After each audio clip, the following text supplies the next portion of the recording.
Welcome to Neurovision, a regularly released podcast focusing on neurodiversity in the world of film, TV, and beyond. Hosted by Mark Crawley and Liz Goodbrand. Hi, and welcome to Neurovision. This is where we discuss neurodiversity representation and themes in film, TV, and beyond. This is now number 5 in terms of our podcast, so still very, very new. My name is Mark Crawley. I'm one of the co-hosts of Neurovision. I look after an organisation called Diversity, which does neurodiversity consulting. And neurodiversity is very much a passion of mine. ADHD myself, so apologies if I go off on a tangent here and there, etc. But we always try to make this as relaxed as possible. But obviously, I was always delighted to be joined by Liz. Hi everyone, I'm Liz Goodbrand and I co-host with Mark. I'm the founder of The Good Space and I do ADHD and neurodivergent coaching with a specialism in leadership. I, same as Mark, was diagnosed with ADHD later in life, and so my passion and purpose comes from wanting to help other people understand themselves, build confidence, and create, I guess, a more fulfilling life, career, just, yeah, and that whole confidence piece, I think is really important. Love it. Love it. And those, as a reminder, if this is the first time you've listened to Neurovision, I mean, really what it is and what it isn't is quite important to us. And this is around, me and Liz both have a shared passion for representation of neurodiversity, and we decided to latch on to film, TV and pop culture around this subject. And you'll see so far we've done podcasts on Autistic Barbie and a couple of TV shows and Rayman, etc. As well. But we're also getting some segments in, aren't we, Liz? Which is quite nice to see. Amazing. Yeah, and still super excited to keep having this conversation and exploring representation. It's still such an important thing to do, and very excited about our 2 guests on today, Mark. Well, this is a big day, obviously, for Neurovision, because so far, rightly or wrongly, it's just been me and Liz, right? Chatting away and talking about these subjects we're really passionate around. But like you said, we're so excited today to have our first guest, and what guests as well. And we are delighted to be joined by Jack and Billy, who will do a much better job of introducing themselves in a moment. But really, this is exactly the type of guest we want on this show, isn't it, Liz? It is people that share our passion, that are looking for, I think what I'm really excited about with this chat is exploring creatively how we bring representation to life too, and sharing all the wonderful stories and experiences that we have as well. So yeah, really excited for this conversation. Brilliant. So Jack, Billy, welcome. Really excited to have you here today. Thank you for having us. Yeah, thank you. You're very welcome. So Jack, do you want to do your introduction first, right? And I think imagine our audience don't know who you are, right? So it'd be great to just give a high level overview about what you do and really why we're talking today. That'd be fantastic. Sure. So my name's Jack R.H. Sullivan. I have autism, Tourette's and OCD, and I make short films for film festivals, then online distribution on YouTube and Vimeo. And I try my best to tell stories of today and topics of today to try to bring awareness to audiences at festivals and online. I've directed 15 short films, maybe 16, I lost count. 2 of which were about disability, especially ones that I had. My 2 most successful film festival films, Teardrops from a Clown and Tourettes I, both catered on Tourette's and autism. And I always make sure to tell stories that I hope will bring awareness to people that don't know about these topics. Amazing. Wonderful. Amazing. Thank you so much for sharing, Jack. And I didn't realize it was 15 short films you've made. I know, it's been a long time. Absolutely. And Billy, obviously we're so delighted you're here. I've known you for a long time anyway, which is great. And so please, as I say, the audience would love to know more about you. Yeah, sure. So my name is Billy Chandler. I have autism, was diagnosed with that at 2 years and 10 months. I am an actor, and I've worked with Jack on the vast majority of his projects, whether it's been in front of the camera or behind the camera or even both. I've been there to help him on almost every step of the way. With my acting experience, it involves being on both stage and on screen. Most of my projects I've been involved in have been on, not stage, or screen. It would be nice to be on stage more. I would love that. But yeah, most of the stuff I've been on has been on stage. In my own meantime, I am a SEN one-to-one teaching assistant at a special needs school in Islington, and I also work at a couple of the museums over in the borough of Greenwich when I'm able to get the chance. So balancing all of those together, I do have my hands full, and I'm a very busy man. Yes, you must be very good at juggling lots of different things, but it sounds as though it's a gorgeous variety of stuff that allows you to be creative and expressive, as well as supporting the passion that you have as well and supporting other people. Oh yeah, absolutely. Like, I was actually in one of the drama classes the other day and seeing the kids that were neurodivergent going through line reading and posting a monologue, monologues, and I'm just thinking that this is great. This is absolutely fantastic, because there was a time at the school I work at that there wasn't anything that was really drama or performing arts related. So it was just so cool to see. I was like, this is amazing. I would have loved something like this when I was younger. Yeah, amazing. And you're helping to nurture that as well, which is incredible. Oh yeah, absolutely. It's always a pleasure and a privilege to be amongst that community and helping with in any way that I can. So obviously on Neurovision, what we do is we love to focus around TV, film, and obviously beyond. And in this instance, we're so excited to be talking obviously to yourself, Billy and Jack, around your experiences. But we've also, me and Liz have both been really lucky to watch your two most successful films, Teardrops of a Clown and Tourettes I. So it will intersperse thoughts as we're talking through the questions, if that's okay. But yeah, I've got to be honest, I love them both. I don't know, just as a high level spoiler already, I thought they were great, and then we'll get into the reasons why. But Liz, what did you think? Yeah, I thought the thing that you're really good at, Jack, is creating like an emotional intensity within a really short time frame as well. So these are short films, and you made me feel something in both of them. I love like the storytelling. I love the choice of music too. So I'd love to explore the role of music for you and in film as well at some point. But yeah, like amazing, incredible. Thank you. Absolutely. So let's get on to a few, because I'm sure, like us and the audience, we want to get to know you a little bit better. So is it all right if we start with yourself, Jack, with the first question? And I think this was one of yours, Liz. Yeah. So Jack, what made you get into film directing? I always loved going to the cinema to watch movies. It's kind of like my safe place. Which I know sounds funny when you got Tourette's and you make a lot of noises you can't control. And at first, I was kind of scared to go to the cinema, but my local cinemas were quite relaxed with me, and always as long as I told them that I got Tourette's, and they made sure I felt safe in that. But I loved going to the cinema growing up. I loved watching movies. You know, I loved the idea of something that looks real but isn't. I like the idea of kind of making dreams come to life in film. I remember seeing films like Harry Potter when I was growing up, and Marvel. But I've always been fascinated by stories that you can bring to screen, and I've always kind of wanted to work in the arts as I was growing up. It wasn't until I was able to get into college where I was able to do a media production BTEC course, and it kind of made me realize that maybe I could find my way into making films. But I've always believed that the arts is such a great platform for telling stories. As I grew up and got older and older, I realized there's more and more ways you can bring stories of today to life and screen.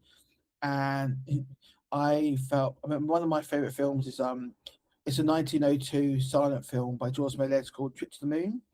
It's the one where you got the moon with the face and the rocket lands in it. And I remember seeing that when I was a kid. I think I saw it. I think it was on the book or something. I saw a picture of it, and I was fascinated by it. And I went to my local library. And I found a VHS version of it. I watched it, and it blew my mind. And that's when I went, I want to make movies. I want to make dreams. I want to invent. And I think that's what's great about filmmaking is you're renting stories and characters that you come up with that you want to kind of connect to an audience. And as I grew up, and the more films I ingested, the more TV I ingested, the more research I did, it instantly made me realize that this is what I want to be. I don't want to be anything other than a filmmaker. And directing itself is the one where you are telling the story. You're the one that works with a team to create these productions and tell these stories. That's really what's important to me, and that's kind of something that I've always wanted to do. And when my tutor at the college was so great, he kind of guided me to find my path, which was amazing. Then I went to University of the Arts and did a film course. It was amazing. That's when I kind of realized that the more education I use on this, the more I learn. It's not just college or uni learning the films. It's also a bit of thunder. It's also watching films, ingesting films, and I love that. And I feel that if anyone who wants to start making films, I say watch as many films as you can. Don't just you can still do the college and uni course is great, but make sure you watch as many films as you can, short films, feature films, and it's just. And I knew that was. I think seeing that image of the rocket hitting that moon face, that's when I realized that film can be art, and that's what I love. Would you say what film would you say has had the strongest influence for you? I think Trip to the Moon, the 1902 George Méliès film. You can watch it on YouTube for free or the BFI player. It's really good. It's really that kind of had a big impact to me. But as I was also growing up, there was a filmmaker that recently about 2018 I saw some of his short films and he became a big idol to me. That was Sean Baker. And that he proves that you can make really low micro budget films. You don't have to have like Hollywood money to tell stories that are relevant to today. So when I was growing up, a lot of my films were like as you're a kid, you're like making like getting your family's camera and making these really bad, cheesy action films. You've got your camcorder, you're filming your friends doing lightsaber battles about the effects and stuff. But as you get older, you kind of realize that you can use these stories to use these opportunities to tell stories that matter. And Sean Baker and the Duplass brothers are great. They're great directors, and they kind of show me how independent film is so much more impactful than blockbusters. Because I do love a blockbuster, especially now where we live in a world where blockbusters are like sequels, reboots, remakes, prequels, or it's just the same thing over and over and over again. Film is such a great way to tell stories that not many people are telling, and so those directors, Sean Baker and the Lucas brothers, they were like a big impact to me growing up to make me realize that films like Tourette's and I could be made because I could use it. It's so really important, and I really love that. Amazing, thank you. Liz, shall we do you want to ask Billy a question now, and then we'll go back and forward between the two questions? Yeah, good idea. Yeah, so we'll carry on with the orders in terms of but you maybe ask Billy a question now, and then I'll pick up with Jack after that answer. Is that okay? Yeah, perfect. Great. So, well, let me leave a bit of a pause so your son, give him a bit of a chance with the editing. So, Billy, you've worked both in front of and behind the camera on Jack's projects. What is the biggest difference in how a neuro-authentic set operates compared to maybe more of the traditional environments? Oh, I tell you what, it's always hard to tell the difference for me, usually. Whenever I've been on Jack's set, I mean, I'll provide the examples when I've been on Jack's set, for an example. Jack's always maintained a very calm environment. Like, it never feels chaotic or things are going all over the place or messy. Things are fine and everything's, what's the saying for it's like, it's down the line. So we all know what to do. We all know our places. this and that, and there's no pressure or anything.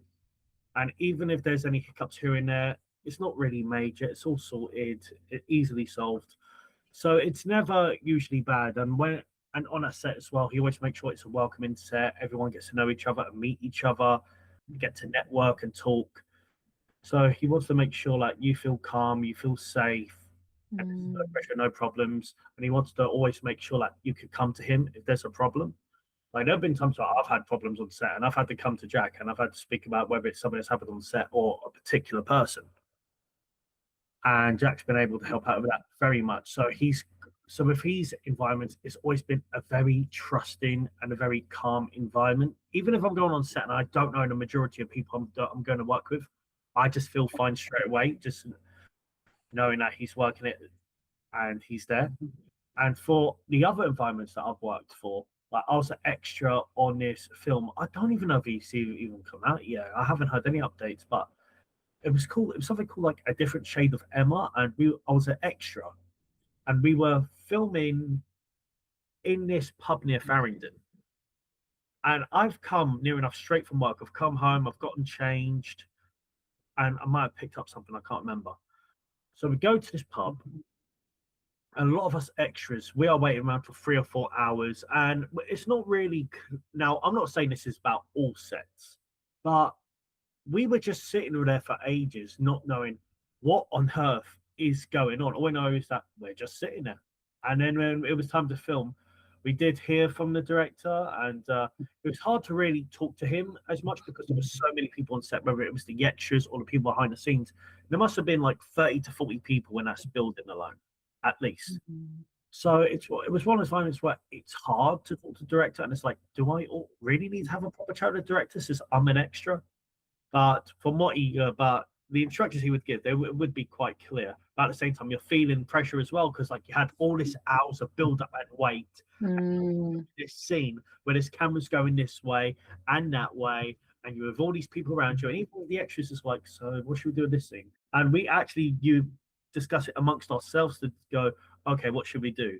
So okay, we can like have a little laugh, give the little chub a little pinch, that little play shuffle, little things like that.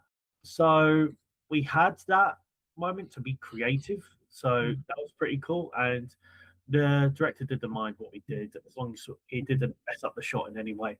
So I think there can definitely be a big difference from when I've been on those two sets. One can be more contained, while the other can, to a neurodivergent person, can feel a bit more all over the place. Not entirely all over.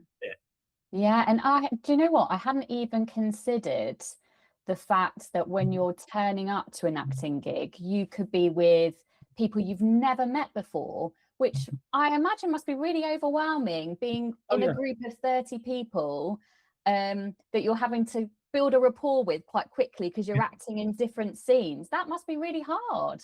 Yeah, I did know a couple of people out there because we were contacted for this through one of our acting group chats. But I remember entering the pub and it was just this awkward silence. I just moved the door up because on the outside it looked closed, it looked barred off. I'm like, this looks a bit dodgy. I'm not sure about this. So I pushed the door open slowly and been like, just really slowly. And then somebody outside, I'm like, oh, Benny, hi, just really quietly. And I'm like, hi. I almost trip up nearly straight away. And one of the actors, God bless him, he wasn't really comfortable with the environment and he ended up walking out. And I don't even think the director realized that he walked out as well. But it was just one of those things. So when you turn up to a set at that time, in that moment, it can feel so awkward and so uncomfortable. Luckily, that's arguably the worst moment. So once you've got that part out of the way, depending on your perspective, you're pretty much fine. Thank you. Thanks for sharing that. I love it, Billy. I love it. And again, like you said, Liz, we work every day to try to help organizations and workplaces around neuro-inclusive environments, but never really discussed neuro-inclusive film sets before. And Jack, it sounds like you're doing some great work around that to create what we call in our space like a psychologically safe environment. And I suppose in it's a benefit because if everyone there feels secure and embraced and understood and they're clear on what they're doing, they're going to produce their best work. Getting on to the actual films themselves, so Tourette's I, I've seen it twice now, Jack, and these themes of obviously of bullying and routine and meds and all of the things that go around and are common themes within Tourette's, intertwined with obviously the actual story of trying to get a job, etc. as well. If you don't mind me asking, because this is obviously such a big part of your life, right, and you're bringing this into it, how does it feel to bring so much of your own personal journey into a film? Well, it feels quite nice to do. I think I always feel like personal films are always so much more connective. I think that's like one of the reasons why like blockbuster films don't have the same effect as indies. There's a lot of indie films we try to put our own personal life into. So Tourette's and I was really, that came about because I'd spent a lifetime of bullying or being discriminated for my Tourette's, and it was a lot. So I felt like I knew when I was going to do a story about life of Tourette's, I had to put in this element of it that was a hard part, which was the discrimination, the bullying, and I knew I needed to put that in the film because I also, part of the film, the character Liam is trying to get a job, and he has to put up with all these trials and tribulation with the bullies, and as you might know, in the when he goes to the interview, he wants out because he feels like the ticks are ruining it for him. That's because he's so thought about how his life has been so tough because of the bullying and discrimination. He doesn't realise that if the manager knows about Tourette's and knows that it's going to be quite calm, so he automatically thinks that he's lost the job. And then when it's not many companies kind of convinced to go back, and he does go back, he realises that the whole time it was like everything will be fine. So I have a volunteer job. I have a volunteer job at the charity shop there. I remember my first time going there, I was really nervous because I just come out of university. I was very shy, and so it was really hard to get a job. And I remember the interview for the volunteer, I was really scared, but they are the most catering, kindest people at Farah. They will take you in. They will completely do what you need to do to make you feel comfortable, and that's what I love about them. So part of the film, there's two personal parts of the film. One is like my life dealing with bullying, try and make my life better, and also at the same time a love letter to the team that have made me find I have a better life. Absolutely. And you mentioned around this, obviously the Tourette's and I is obviously centered around this experience of trying to get a job, and obviously that's again something that me and Liz talk about with the community that we interact with and some of the challenges. And in this instance, if I remember, he had quite a positive experience with the individual who was interviewing him, obviously, but there was such a fear of messing up during the interview and stuff like that, which really come across. But also, I really loved the character. Was it Greg, his friend?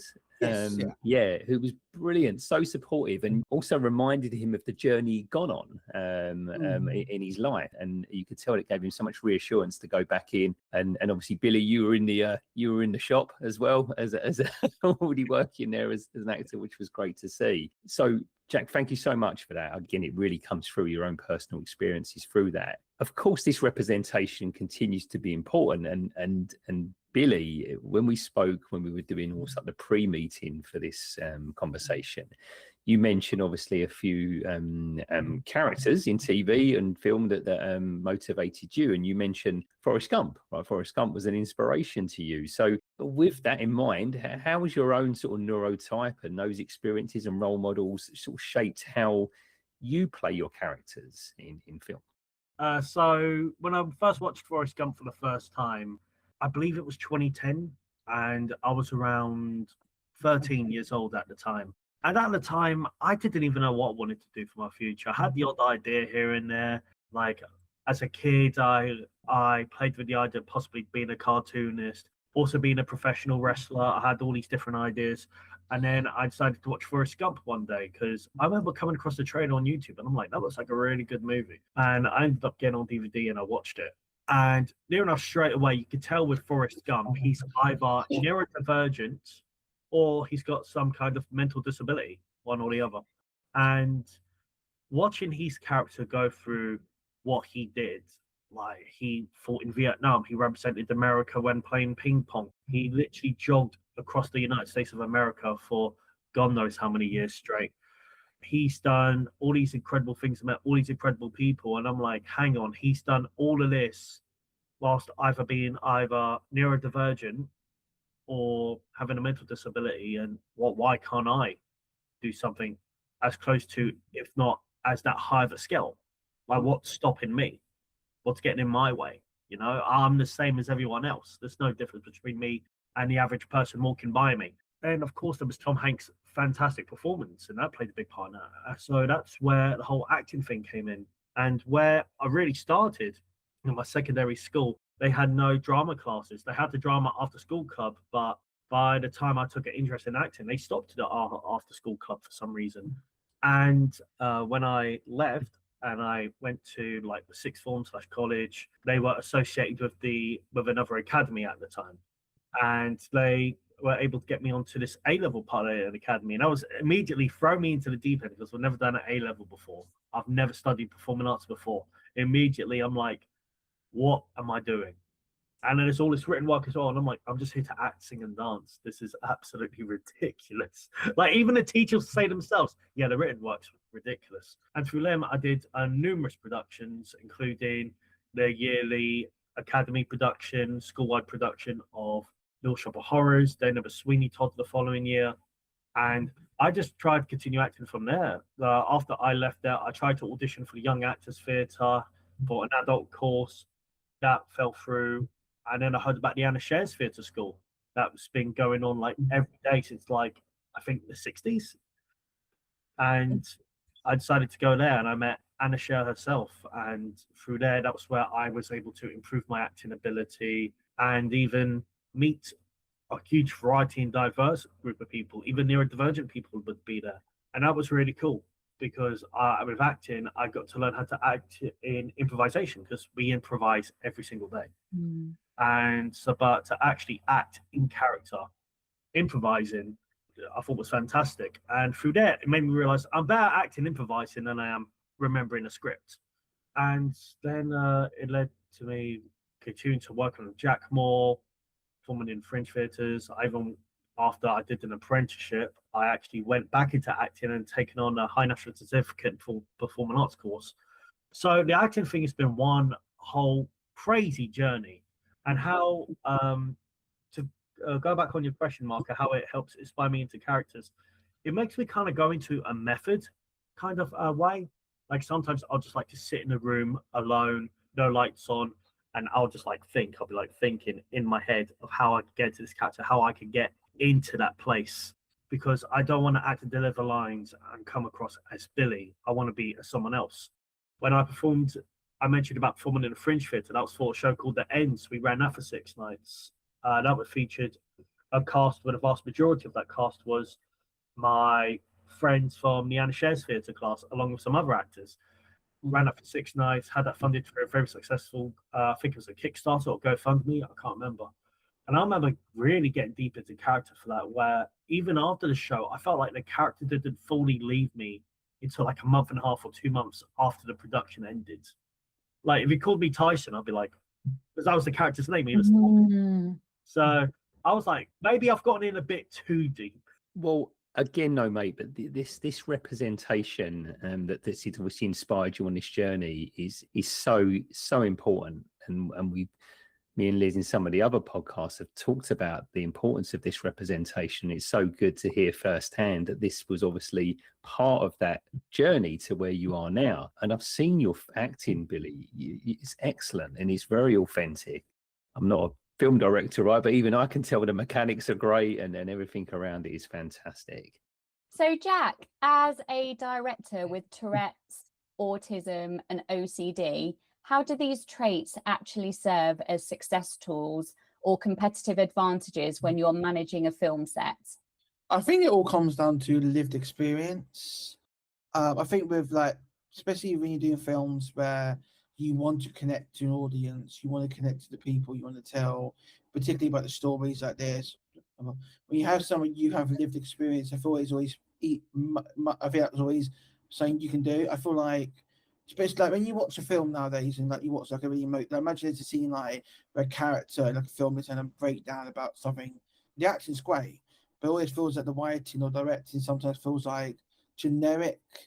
And that's because I feel they haven't had that experience of living through something like that. I feel like, you know, with my Tourette's and autism ADHD, my life has been great, but at the same time, there have been the bad times. There have been some times where life hasn't been so great with it, and I've had to overcome obstacles to get to the positive parts.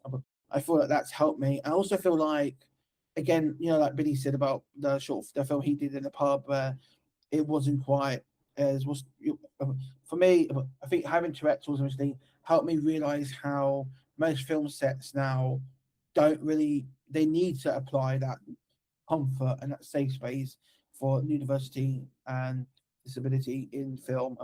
I feel having that myself helps me a lot. It helps me find ways to direct and make films that are more catered to relaxation. I don't want to have a film set where everyone's at risk of like getting angry with each other or like basically have a wall. If anyone's been hurtful or harmful, you get a warning. If you break that warning, you're gone. I don't care if you're the lead actor or a member of the crew.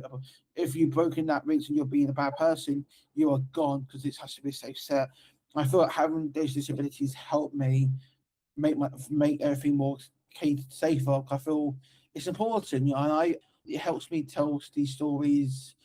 You know, even like our new film that we're coming in film festivals, Watch the Sky, even though there's not really any new diversity storyline, that film is something that I wanted the set to be, create such a strong theme. It's about nuclear annihilation. I know, deep, but I wanted that to be a very relaxed set. And so knowing what I was going through when I was in uni, doing these uni films, and they weren't quite catered to looking after people with disabilities. So that with Tourette's, they weren't exactly, if you need to step outside to take a few minutes, they were, because the directors were students who didn't quite understand the same way that teachers would. You won't always get that support, like, no, you signed on to this film, you need to step outside. And I feel that for me, going through that, I've been doing things where you don't have that luxury of like being able to, you take a moment to yourself because you need that. Having that myself helped me realize that on my film set, whether you're neurodivergent, have disability or not, I want to make sure that this set is safe and catered to, and that. So I feel like having those disabilities helped me with that, and also I feel like it's helped my directing. You know, when I first started off, I was a shy director. I'm sure Billy can admit the first few years I was very shy as a director. I was kind of started to second guess myself at times. I love directing, but I wasn't quite confident. It wasn't as I got older and I kind of started really having more life experiences that kind of made me get stronger in my mind of I need to do this and this, and it helped me a lot. So I do feel having the Tourette's autism really helped me. Plus, the OCD is really good for keeping things organized. If you saw my edited timelines, the organization is crazy. It's literally everything's color coded and everything. And I do feel like it's helped me a lot. And it sounds as though through your life experience, it's taught you a lot about resilience as well, which I imagine must be really important, an important skill to bring to filmmaking and the whole production side of things as well. Definitely, especially like there are times where I'll be honest, there are some films where you could like when you do. It's not like you got like a blockbuster or feature film where you got like $100 million to make a film. When you're doing these micro budget indie short, you will run out of money or you will run out of time. So there have been times where we're doing a short film and we've run out of time, and you're stressing because like we need to get this shot done now, and you have to be resilient. You have to like no need to problem solve, and that's really helped me. Like quick thing, Billy, you mentioned that when you were an extra and how did that compare to like when you were an extra in Projectionist in the premiere scene? Do you remember? Oh yeah, with your one on Projectionist, you had quite a bit of people. I'm not sure if it was as many extras, but there was around 15, 20 people, and you were very straightforward. You were very clear what you said. Like you even got all the extras in as like a group talk kind of thing. Be like, okay, this is what's going to happen. This is what you're going to do. And for any extras that I wasn't clear with, would just pass that message on to another actor and be like, okay, this is what's happening. This is what we're going to do. And I remember you'd even go through like a little rehearsal with us where we'd go into the venue, we'd take our seats, clap, cheer. You made your instructions very clear, very precise, so we knew exactly what to do, where to go, where to stand, where to sit. When with the other one, the one being in the pub, it was just more like, okay, what do we do? How do we do this? Where do we go? Okay, we're drinking at the pub. Okay, is there anything else? Okay, then cool. Yes. I've been, for example, for many years would do you know Applause Store, the website where you can get like free tickets to go to be an audience. Like, I've done that many times, and I hate how you're treated. Like, you and like so many people come in with these free tickets to see the show and these celebrities, but you are. Like, I remember in a couple of years ago in December, me and some family went to go see the Big Fat Quiz of the Year. And it was raining, and we were all kept outside in this long queue for like 2 hours, just being left in the rain. I always feel with my films that if I'm going to have lots of people, if I'm going to have a small team or big team, it has to be catered. We have to make sure everyone's safe and okay. So I always feel like when I'm doing extra scenes or films like main characters, I always make sure that I use that experience to build. And I always believe in like self-improving. You make a film, okay, I enjoyed that, but what can I do better for the next one? I tell you, the biggest problem about filmmaking is when you make a film, you're really proud of it. But then 2 years later, rewatch, you're like, oh, I should have done that. I should have done that. Always happens. So you literally see a film, you're proud of it, but you come you're like, crap, I should have thought that then, but didn't. But no, I do believe in like using past experience to tell stories. Amazing. I wanted to add to Jack's as well, because there was an experience of him and I that was very similar to the Big Fat Quiz, where we were actually queuing up to go watch the Graham Norton show. And it's early 2021, it was 2021, wasn't it? Where when COVID was still a thing. And they kept us outside in the January cold for a good 2 or 3 hours, and you couldn't go until you had the warm temperature. So they tested your temperature and be like, you're gonna have to warm your hands up. And it's like, you're telling me to warm my hands up in the cold outside? Are you having a laugh? So you're literally doing this, and they can't let you in until you've somehow miraculously warmed up. And I'm like, no, this ain't right. This is not right at all. It's like you're asking all of us to get COVID.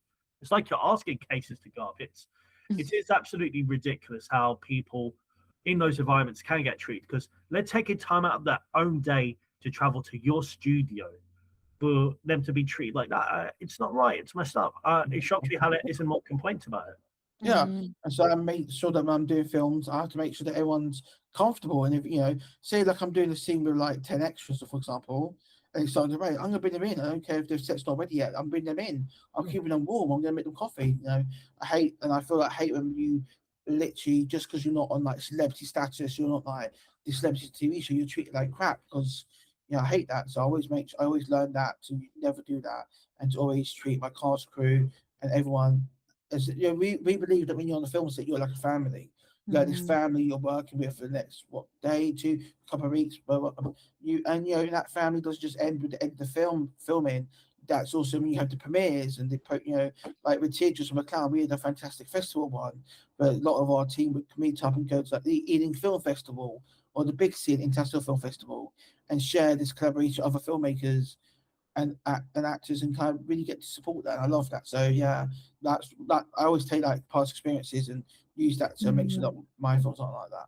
Amazing. I love that you're taking both your personal and professional experiences and using that to help improve the environment that you're creating for people, which leads really nicely, Billy, onto the next question we have for you. So you have quite a varied collective career portfolio, shall we say. So in addition to the acting, you're also an autism champion ambassador. How do you find those two worlds intersect in your career? Well, if that's something that these two have in common, there's actually a few things. These two jobs, I guess you could call them jobs, positions, names. So what they have in common is you're talking a lot and you're doing a lot of networking as well. And because from my acting experience, I would be going around, I would be talking to a lot of people, I would be communicating, I would be speaking to a crowd of people. That's where the autism champion ambassador role really suits me well, because I'm a very open person. I love the idea of just sitting or standing in front of a crowd of people even if it's just 4 people by a round table, and they're just taking in what I have to say. Like, I love being the one speaking and everyone listening. And what was really cool about that was the person that got me in on this, Elena. Mark's worked closely with Elena, and that was how Mark and I met. When Elena was telling me about an autism champion and ambassador position, I got to be honest, initially, I had no idea what she was talking about. I was just going along with it, and I thought, okay, sure, I'll do this. And then I started to learn about it more, and I'm like, oh, okay, this is what it's about. This is actually really cool. And it was always really cool just being in front of a crowd of people, just saying things and getting a reaction out of them, because you are embraced by the energy. It's like performing in front of a crowd on that stage. Their energy like encourages you to enhance your performance, to do more, to be more. And I do get a good buzz from it. I get a good drive from it. And from both of those, when I know that I've done good, whether it's giving training virtually or in person to a company, or I'm acting, I get good buzz after that, because like, yo, I killed that. And I really big myself up. And like, it's one of the best feelings. It sounds as though you kind of feed off of the energy that's given to you, and like, you're responding to that. And the thing is, it's so contagious. Like, you just want more and more of it, because when it's done, whether it's either one of those things or both, you're just wondering, oh, when's the next one? When's the next one? And you start driving yourself mad. It's like a big clicking thing. Okay, when's the next one? I could do this, I could do that. And you have these over the top and overboard ideas, because you get so ambitious and you get so excited. And it's just such euphoric energy. There's nothing like it. Amazing. I mean, I gotta be honest, Billy, the energy, enthusiasm always comes through from you. It really does. And as I say, you talked about having your own role model, right? Or your own sort of people that you were looking at, like Tom Hanks and the characters, etc. I'm sure people, when they're listening to this and seeing you, again, that representation is so important. So it's so good to see.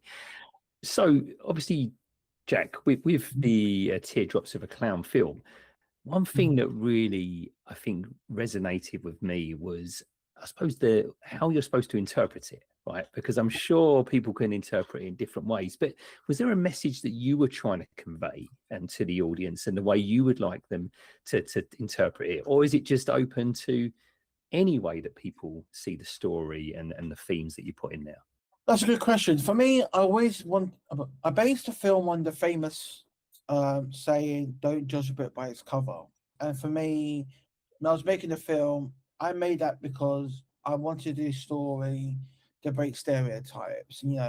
With people, and I hate when people say when I tell people I've got autism, oh, so you're like low functioning, you can't do this and this, you can't feel that, you can't feel that. And I'm like, no, we can. You're just stereotyping us. And so when I was making the film, I wanted to do a film that did that, but I needed a bigger hook. I need a hook and I kind of realized, what is another topic or subject that's also kind of judged or stereotyped wrongly? And I kind of realized that I've got a friend who's a clown, and he would talk about how he doesn't get much gigs anymore because everyone looks at clowns as scary or murderers, like Pennywise and stuff like that. And I kind of realized how I could combine those two to make the story. But for me, the way I wanted to interpret it is for people to look at them and go, oh, I shouldn't just judge something for what I see. I should get to know them and realize more. I should, like, if I meet this person, I shouldn't just judge them on their career choice or their disability. I should learn to talk to them, get to know them. Judging is such a dangerous thing. And we live in a world now where a lot of people do judge. And I think what I wanted to interpret was how judging can harm, how it can be very harmful, and to judge people or to stereotype people, and to get to know them. So that's my main interpretation I wanted to get. But if other people do find extra elements in that, I am happy. Like, I remember I was at the premiere screening for the film, and someone actually asked me, does the clown live or die? And I've got my own interpretation of how that ends, but I don't tell anyone. But I like that to be like people to decide, does Pat survive and then train Josh to be the new clown, or does he pass away and Josh does it anyway in his legacy? And that's two interpretations I wanted to have, people to make their own decision by the end of the film about what happens to the characters. Also, I want it to be that people can interpret, like, I'm not going to judge. If I walk down the street and I see someone who doesn't look right or doesn't do something that doesn't suit what I think is normal, I'm not going to judge them. I'm going to help them. It's like, back in the day, if you walk down the street and you saw someone crying, you want to put your hand on their shoulder and make sure that let them know the world's okay, life's okay. Especially now where we live in a time where a lot of things are so politically judgmental about how people are, stereotypes. That's what I really wanted. That's the interpretation I wanted. Mate, it's great. It really is. And what's interesting, a friend of mine watched it as well, and they looked at various aspects of it, and it was intertwined with a lot of concepts that are quite common within neuroinclusion and neurodiversity, like masking and visible representation of neurodiversity. And obviously these things can be quite exhausting, but then obviously other areas where you put yourself out there and maybe a little bit misunderstood, and all of these themes really come through in it. So, but what I loved about it is that, I love what you've said there, is that if other people see different meanings in it, that's fine as well, and people can take away their own interpretation of it. So look, Billy and Jack, this is obviously been such an engaging conversation. It really is, and it's obvious you have such a strong working relationship and partnership as well.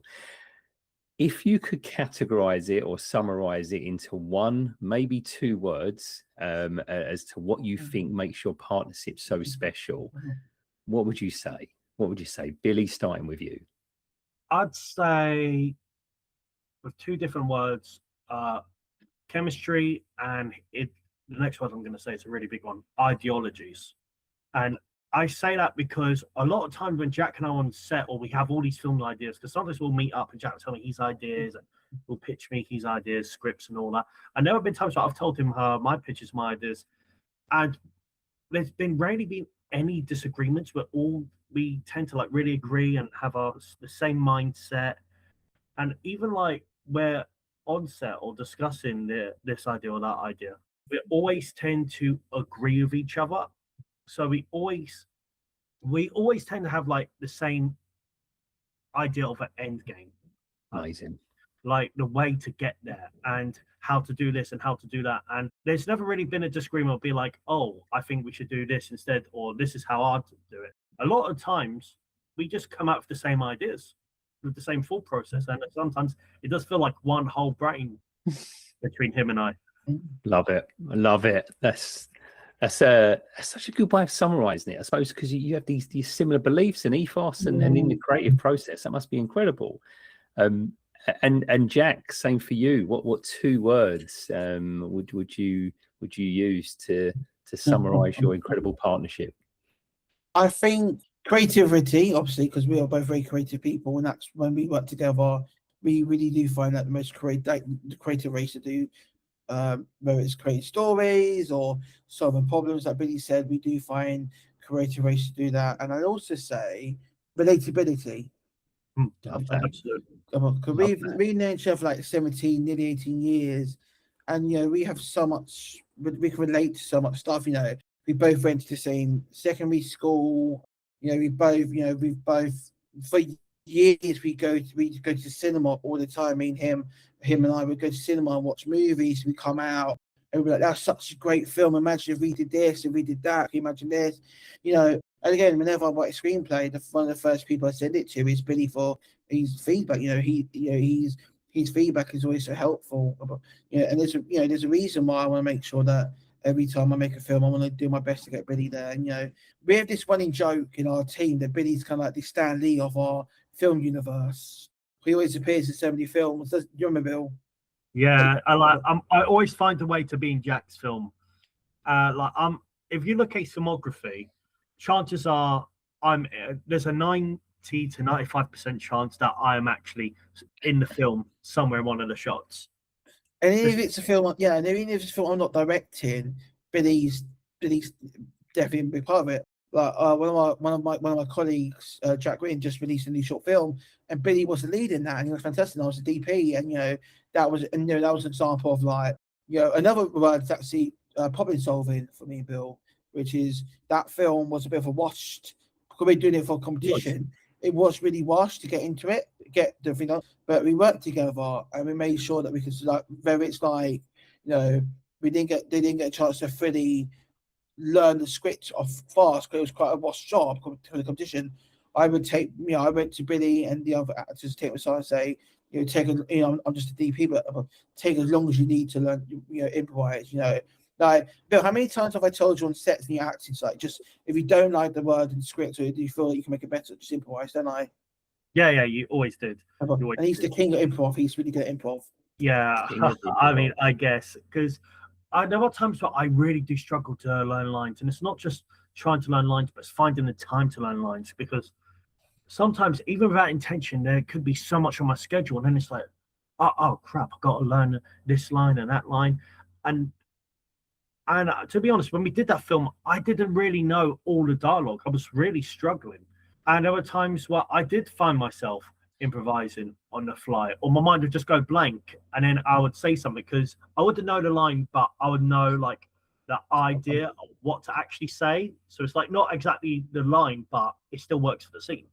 And these partnerships and this way you're working, it seems to be so important in film anyway, right? Do you know what I mean? We've seen it with like Robert De Niro, Martin Scorsese, and Tony Scott and Denzel Washington. They've made multiple films together, and it's so good to see that you've got this chemistry. It really, really is. And obviously, look, thank you so much for obviously sharing and answering all of this today, because I don't know about you, Liz, but I've learned so much. I really have. Absolutely. So yeah, thank you for being so open as well and sharing your experiences. It's been lovely. If you are a regular listener of our podcast, you'll know that we have a segment that we normally have at the end of our podcast episodes, which is it my neurodivergence or is it me? And it's where we explore things that are happening that could be triggering. They could be things that we are celebrating.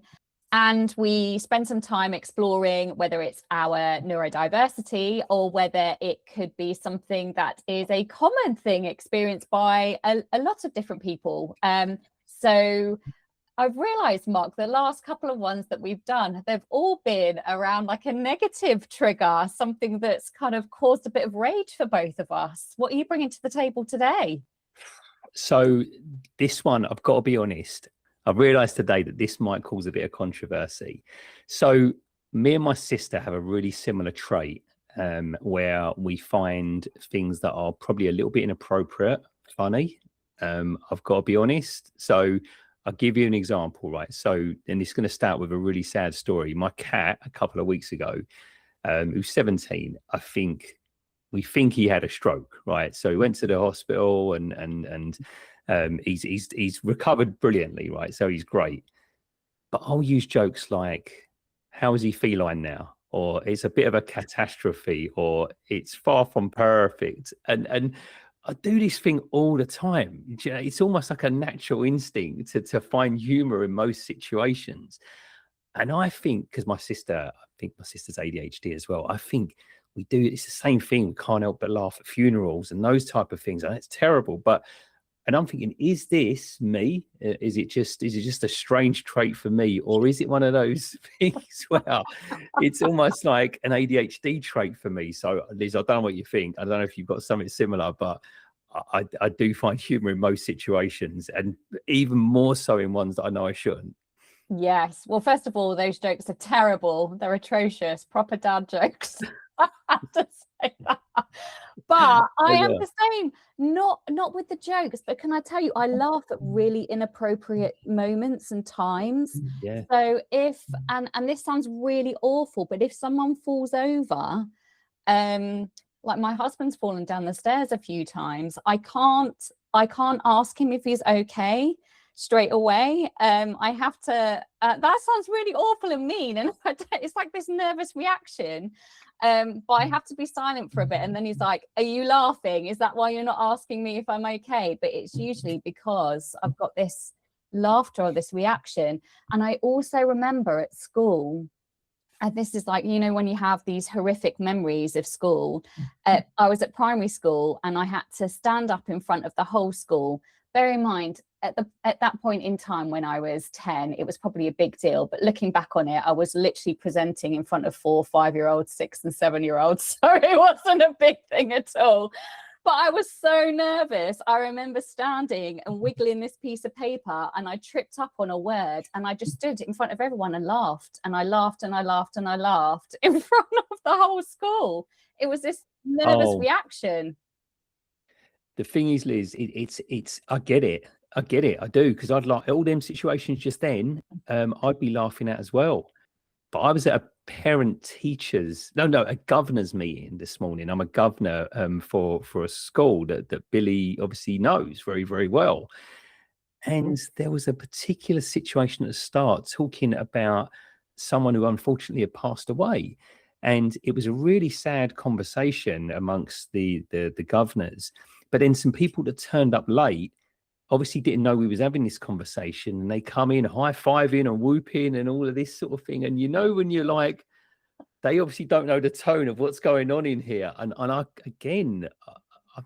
having to like pinch myself. So look, I'm well aware that a lot of this may lose audience members, right? But this is the sort of thing that I'm fairly certain is more closely associated with ADHD than I'd like to think sometimes.